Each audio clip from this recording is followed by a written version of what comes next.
votre prochain séjour en famille ou entre amis, le domaine du Berceau de Moïse vous accueille. Situé dans un lieu calme et une végétation luxuriante, le Berceau de Moïse vous propose des appartements tout confort, du T2 au T4, climatisés avec une magnifique terrasse. La détente est assurée autour de sa piscine et de son jacuzzi.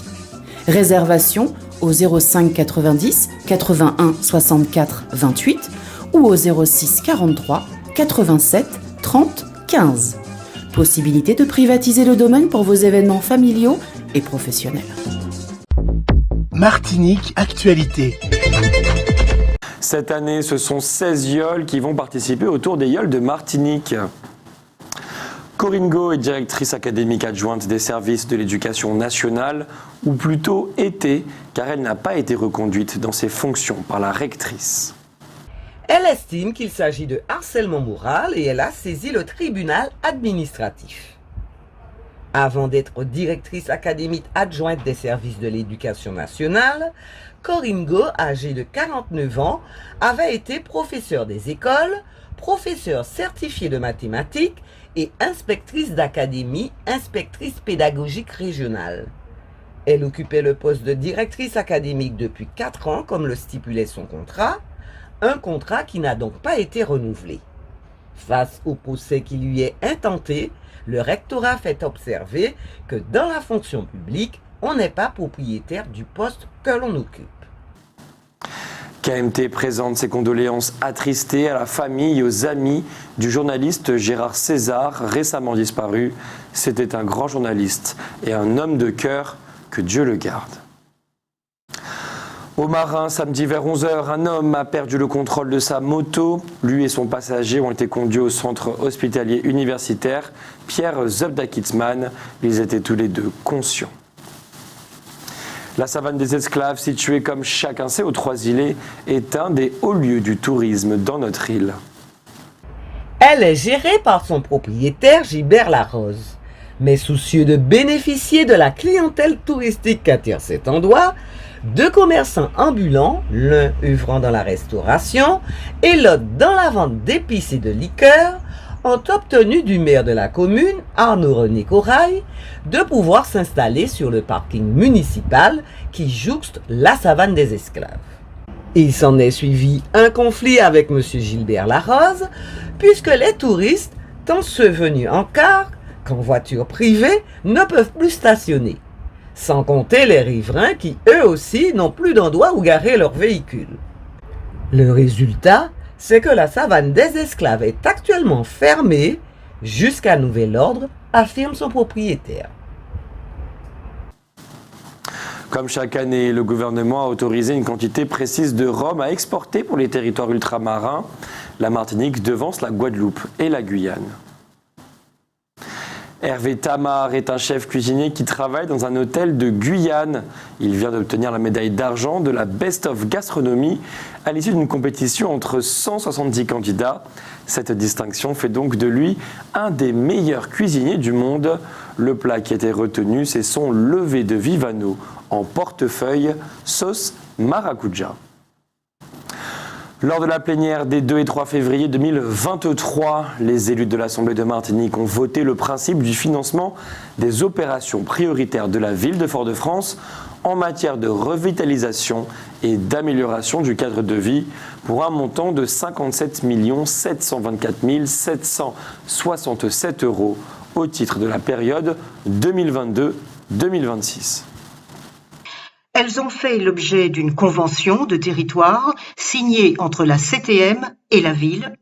Cette convention vise à mettre en œuvre des actions du plan de relance pour la période 2022-2026 et à accompagner la réalisation des grands chantiers d'aménagement du territoire et de mise en œuvre de l'offre de services publics au plus près de la population.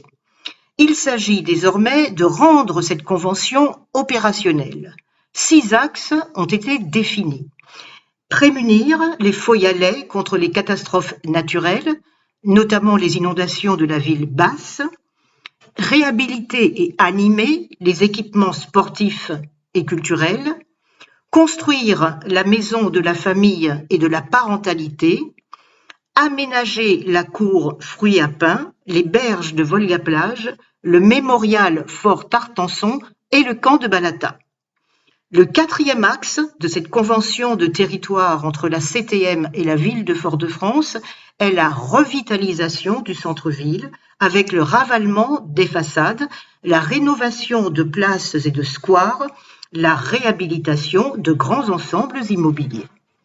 Le cinquième axe est la lutte contre l'habitat indigne, dégradé ou insalubre, en même temps que la mise aux normes parasismiques et cycloniques. Enfin, l'amélioration du cadre de vie des Fauillalais, en leur procurant une ville toujours propre, constitue le sixième axe. Dimanche prochain, le 30 juillet, l'association Zagaillac, qui œuvre à Saint-Pierre, organise la 15e édition de son concours de pêche. Le 52e festival culturel de la ville de Fort-de-France a fermé ses portes, si on peut dire. Sur la savane de Fort-de-France hier soir, dimanche, un thème avait été choisi, le carnaval.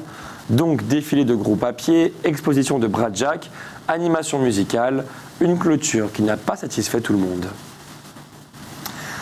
La collectivité territoriale de Martinique appelle les usagers à la plus grande prudence suite à la découverte d'une utilisation frauduleuse d'un faux profil de Serge Letchimy sur le réseau social Facebook et de l'utilisation de son nom en recommandation sur l'application WhatsApp.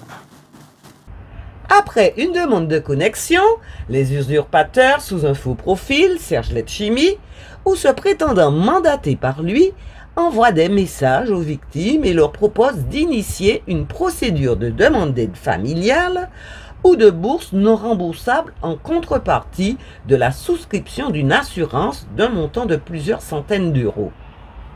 Ils demandent également la transmission d'informations financières personnelles. C'est une fraude. Le président du conseil exécutif de la Martinique ne contacte personne sur les réseaux sociaux ou ailleurs pour faire bénéficier d'aide et ne sollicite jamais la transmission d'informations d'ordre privé ou financier. En cas de sollicitation, il convient de ne pas répondre et de signaler le profil au modérateur du réseau social. Une plainte sera déposée dans les plus brefs délais auprès de la procureure de la République. Pape Ndiaye a été débarqué du ministère de l'Éducation nationale par Elisabeth Borne. Emmanuel Macron. Les observateurs font remarquer que cet universitaire n'avait en réalité rien d'un homme politique. Selon eux, le véritable patron de l'éducation nationale a toujours été Emmanuel Macron lui-même.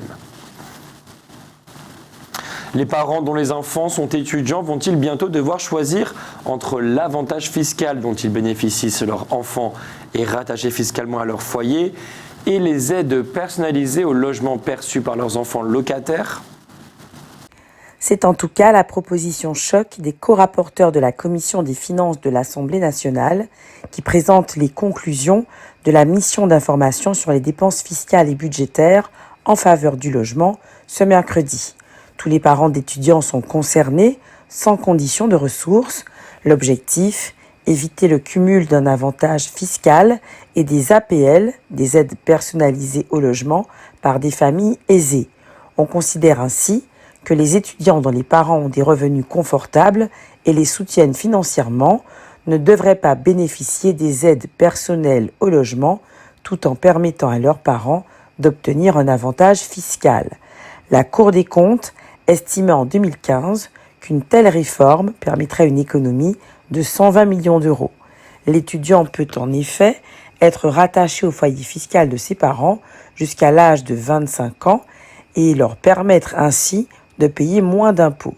Les étudiants dont les parents profitent de cet avantage fiscal peuvent aussi bénéficier des APL sans condition de ressources. Selon les co-rapporteurs, les APL sont une aide incontournable mais qui représente actuellement une dépense de 1,5 milliard d'euros par an, soit 9% du total des dépenses d'APL. Il propose donc une autre alternative, prendre en compte les revenus des parents dans le calcul des APL afin de réaliser une économie d'environ 100 millions d'euros. Outremernews.fr, le site de l'actualité Outre-mer, 24 heures sur 24 et 7 jours sur 7. Retrouvez la chaîne Outremer News sur YouTube.